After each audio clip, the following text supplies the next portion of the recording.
for tuning in today to Front Porch Conversations. We're here at the Harmony Center at Advent Christian Village, and our guest today is Kristie Skiff. Kristie, welcome. Thank you. Thank you very much for inviting me. I think you, as viewers, are going to have a fun time listening to the life and stories of Kristie. So let's get started. Okay. Where did you start? I was born in Muncie, Indiana, oldest of 3 children.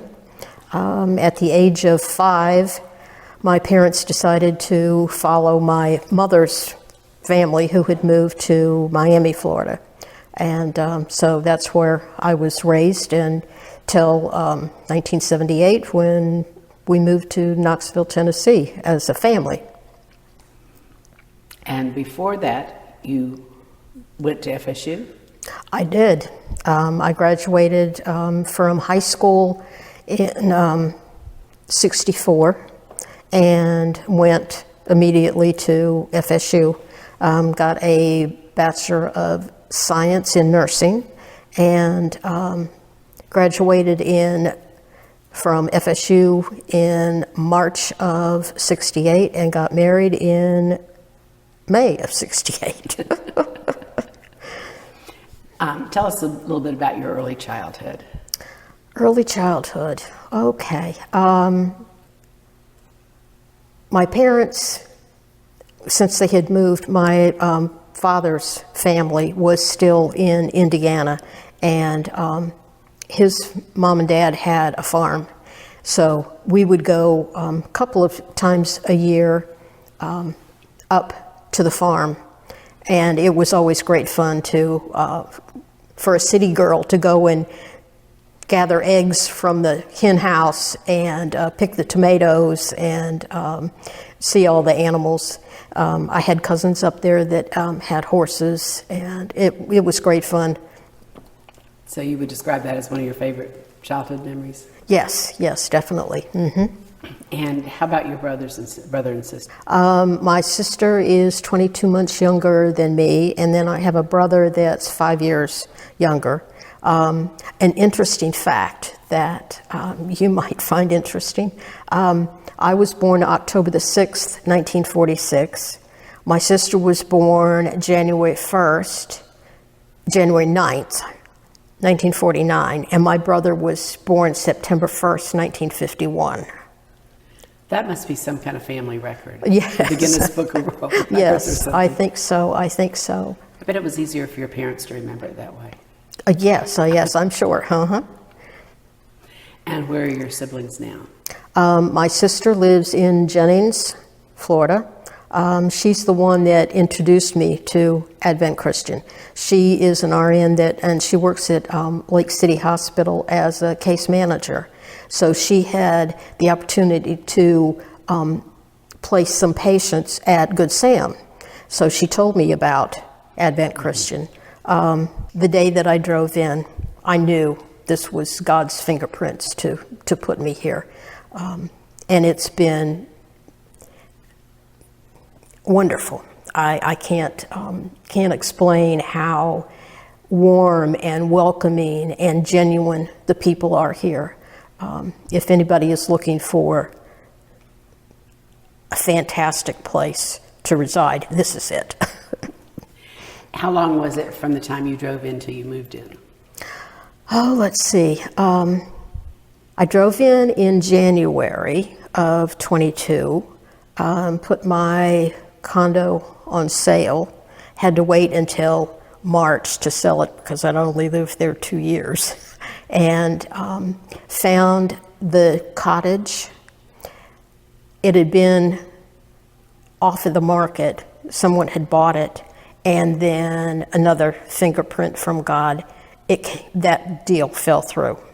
And so I bought it from the passengers, and it was perfect. I have a little dog, and she loves the gated, fenced-in area, and I don't have to worry about mowing the grass or upkeep from the outside. If it needs a new roof, they take care of all of that. But it's a single-family home, and it's perfect. And the cottages are one of our newer developments here at the village. Yes, there's just the 4. Evidently, they were thinking about extending the rest of them, but the gentleman that was doing the building decided that he was going to stop at the 4. So it's perfect. Well, and I know they didn't build any of them initially just for speculation. They built them as there was an interest for Right. I believe mine was built in 2018. So, yeah. Well, let's go back a little bit in history. Now we know how you got here. Okay. Tell us how you and your husband met. That's interesting. That's another fingerprint of God, I think. My sister was engaged to a young man that graduated with me from high school. He was in basic training out in Texas. My husband was out there. He was in the reserves in the Air Force. Terry, that was my sister's fiance, needed a roommate. So he went through the barracks and said, "Hey, is there anybody in here from Miami?" And my husband said, "Yeah, me." So they roomed together. Terry said, my fiance has a sister, and, maybe the two of you would like to communicate. And so we wrote, and when he got finished with basic training, the 4 of us, we had a double date on his sailboat, which he loved. Yes. And we got married in May of '68. Did he continue sailing? Oh my goodness, yes. That was his first love. We did many trips with our children. When we lived in Knoxville, Tennessee, we belonged to, they called it a yacht club, but it was really just a sailing club. So we sailed on Lake Tennessee. Then when we moved to Ohio, we had our boat up on Lake Erie. Then when we moved to Atlanta, we had it on Lake Lanier. And then when we moved to Pensacola, we had it in Pensacola, and then also in Cape Coral when we moved there. So yes, we did vacations that way, chartered with friends of ours from the sailing club. Yeah. It sounds like a nice way to see things and It was. have family time together. Yes. We had probably 4 other couples that had children our children's age, and we would go on the weekends and, what they call raft up, and, swim and have fun. And yeah, it was the children, my son and daughter, both really enjoyed that time that they had there. Did you ever really run into any difficulties or storms or? Yes. We went out once with a couple we had chartered for 2 weeks. We were at Dry Tortugas, and this is an interesting thing. We were there, we had just done the fort and came back and got on the boat, and I looked out and I said, "That looks like a cruise ship. There wouldn't be a cruise ship coming to Dry Tortugas." It ended up being the Queen's ship, and I can't remember what it was called, but anyway, she came to Dry Tortugas. She was going to be knighting someone, I can't remember who it was, in Tampa. And so if we had been still on the island, we could have met her, but whoever was there got to meet her, but there was no one allowed, on. So when we left the next morning, it was a beautiful day. We got part way out, and there was a tropical depression that they had not said anything about. It was kind of a disaster that we couldn't, the jib sail, the front sail, we couldn't roll in all the way. And so we were out in really, really bad weather, going faster than we should have because that sail was still out. So we went into Venice, Florida, and we're stuck there for like 3 days. But arrived safely. Arrived safely. I said, "Dear Lord, if you get me through this, I won't put myself in this situation again." But He's always been there for me. Share a little bit about you grew up in the church? Yes, mostly Presbyterian and Methodist. Got married in the Methodist church, and have been faithful in that, raised our children in the church, and now I attend the church here. Love it. The music, the messages, the people. I'm glad that it's close by and that I've been able to be a part of it. And you said that one of the other things you enjoy is the women's Sunday school class? Yes. Shirley Minster has a Sunday school class Sunday mornings after church.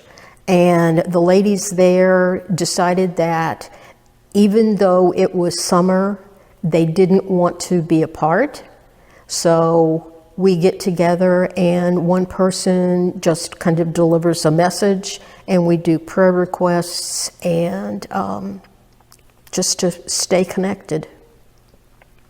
That's great. Mm-hmm. What are some of the other ways you've gotten involved in village life? I volunteer at the Rustic Shop on Friday mornings and fill in if somebody else. Now, I've been gone for a while, so anytime anybody has, like Ann Lawrence is going to be gone, she's going for her granddaughter's wedding, so I'm going to fill in on Monday for her. But that's a great way to meet people, and it's such a wonderful ministry to the village here. I understand that with their monies that they have bought a bus and numerous other things. But if anybody is interested in volunteering, there are many volunteering capabilities here to fit any type of interest that you have. And if you're watching and haven't been to the village, the Rustic Shop is at the Village Square, along with several other shops, all run by volunteers. Mm-hmm. The items that are at the Rustic Shop are all either handmade, homemade, whichever you want to call it, and donated from estates or people that are downsizing or whatever, but got some beautiful things in there at really nice prices, and all of the funds go to Advent Christian Village. Well, that's a great ministry. Yes, it is. Mm-hmm. You have 2 children. Tell us about your children. I bet your grandchildren too. Yes. I have 2 children. My son Gregory is now a yacht broker. Another fingerprint of God was when he graduated, he had a learning disability. Got through the mail an information about an auto diesel college in Nashville, Tennessee. How in the world we ever got that, but I think that was God's fingerprint. So he went to Nashville Auto Diesel College, worked in that in Georgia where we lived, and when his family moved to Cape Coral, the job there, he said, I'd really kind of like to work on boats. And they said, well, you need to wait. Well, 2 days later, they needed a diesel mechanic. And so now he is a yacht broker. And actually, I just got finished helping him move a client's boat from Cape Coral, Florida to Sandusky, Ohio. You didn't do that by water? Did that by water. You did? Yes. 41-foot trawler. Mm-hmm. We went through, the intercoastal, some on the outside, Lake Erie canals, locks, Welland locks. That's very interesting. But so God has a way of putting the right things in the right place for him. So, he's been successful. He's married. His wife is a pharmacist. I have 2 children. Madeline is 18. She graduated from high school and is going to be going to West Palm Christian College, and she wants to go into hospitality. She's quite an artist too. And then their youngest is Elizabeth, and she was 12 in July. My daughter lives in a suburb of Atlanta. She's a nurse practitioner. She has 2 children. Abby, who is actually just 5 months older than my son's first, she graduated from high school. and is going to go to University of Georgia. She wants to be a dermatologist. And I then, agree with that. yes, yes.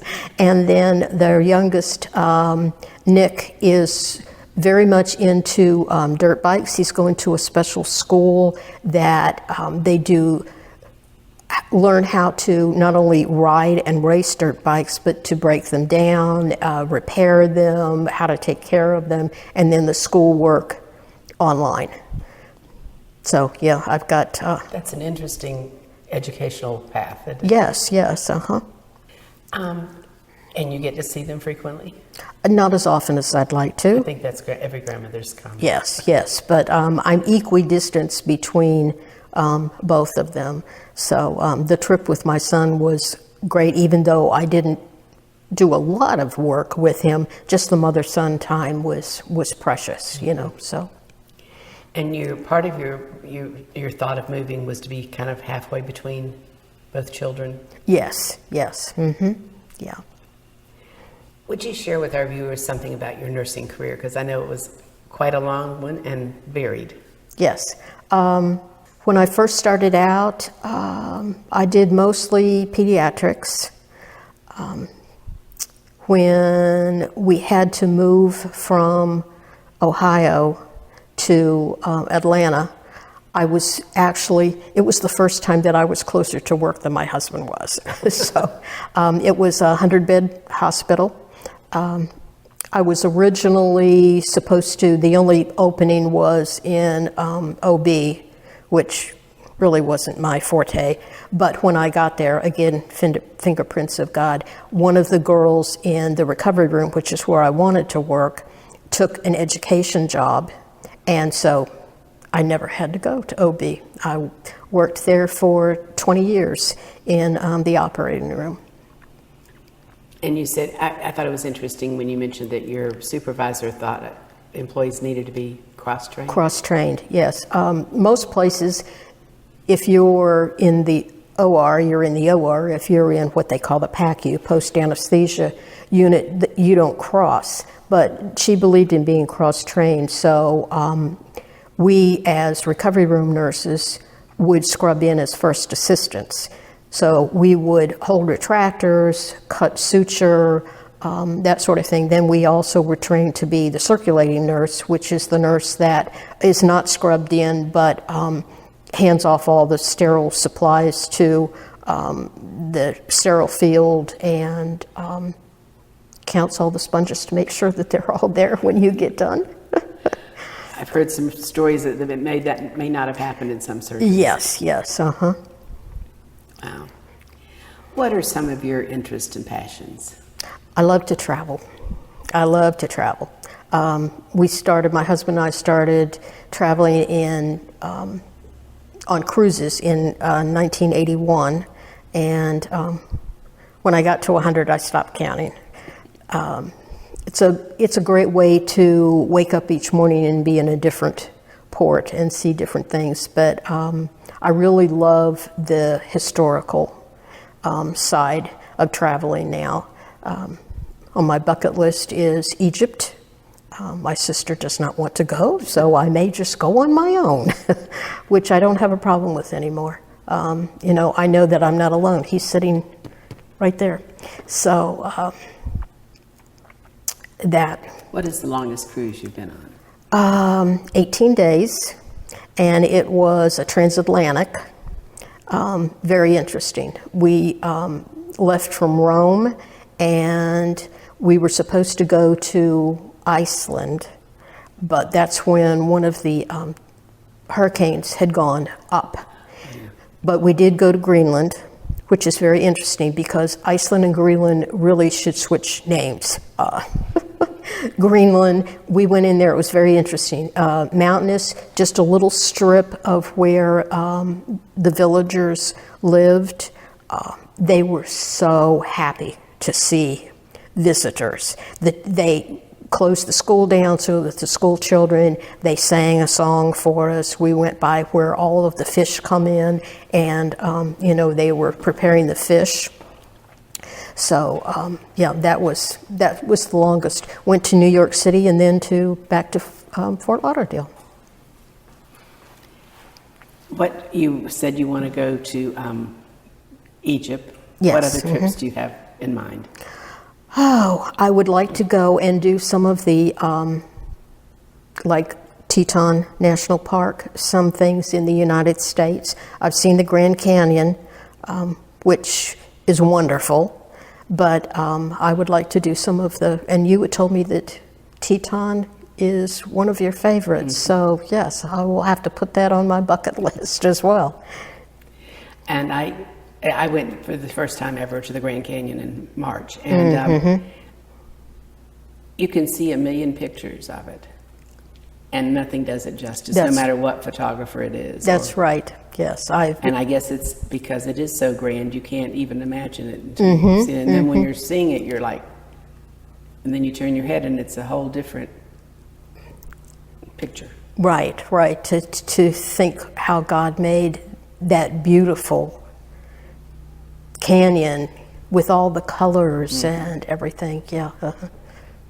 And for a girl who grew up in Florida, we were there in late March and thought it was going to be nice warm weather, and it really snowed the night before we went. You're kidding. It was absolutely gorgeous. Oh, I bet. Oh, gosh. And we were afraid that we weren't going to be able to get there, but we were, and good. That was God letting us see That's right, that. that's right. His footprints everywhere. Kristie, you have had, you said to me one of the things you miss most is being around young children. Yes. Would you talk about that a little bit and how you would like to maybe have a volunteer opportunity? Certainly. I love babies, top, but all children. When I lived in Cape Coral, there was a hospital that had a neonatal nursery. Most of the babies in there were, unfortunately, there's a drug problem in that part of the state, and most of those babies were drug babies. Their mothers had done drugs. There was one that actually took drugs as she was getting ready to deliver. So they had a program called Cuddlers. We were able to go in and take the baby's temperature, change the diaper, and actually feed them, or if they just needed to be rocked. That was a wonderful ministry, as much for me as it was. It helped the nurses out a lot because, there's always a shortage. But that was a wonderful way to do that. But I always thought as a child that when I retired, I would like to go to an orphanage and take care of children that way. But yeah, that's something that I miss, not being around children. I've taught Sunday school before. When you were a cuddler, was a requirement to be a nurse? No. Okay. And they had to look at me as a non-nurse, although sometimes they knew that I was a nurse. So, if I had feedback to give to them, it probably meant a little more than if it was a non-medical person. And as far as we know, there's not a delivery hospital close by. Not that I know of. I'll have to look into that, though. I'd sure like to know, because that was something I wanted to do as a volunteer. Well, if I find a place, I will let you know. And we could drive together. Absolutely. Okay. Having the experience of working with children throughout and raising children, what advice would you give a young person today? Oh, my goodness. They really need and want discipline. They need to know boundaries. Even as adults, we want boundaries. We need to know consequences. If you do this, this is the consequence. If you teach that as at a young age, they take it with them throughout life. And then as they get older, all you have to do is remind them of consequences. So that would be my advice. Don't let them roam free because they really want and need boundaries and discipline. And I'm sure many of us thought as we were growing up, wow, those boundaries were too strict. But in looking back, I know that, it was important. That's right, that's right. Your parents are there to guide you and protect you. And, sometimes as a child you think, oh my goodness, why didn't I get to do that? But right, as you're older, you look back and you say, I'm glad that she said or he said that I couldn't do that. So, yeah. Mm-hmm. That's God's way of helping you out too. That's right, definitely. Mm-hmm. Kristie, I've really enjoyed our conversation today, and thank you for coming, and thank you all for visiting with us today.